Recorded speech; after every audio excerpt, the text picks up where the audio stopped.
How to make a Google account. Hello everyone, welcome to this channel. I'm Emily and I'm here to help you out today. So without any delay, let's get started. Now to make a Google account, first of all, launch a Google application on your device. Now Google account is generally our next Gmail account. So simply tap on your profile at the top right corner of the screen.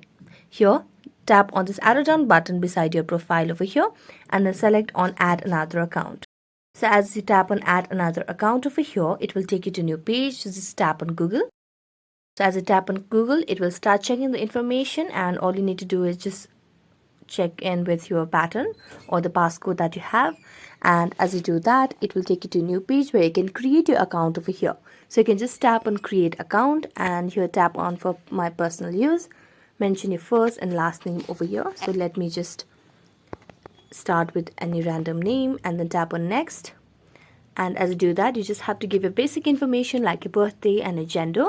And then you have to mention your email ID or you have to create one email ID with password and then verify yourself.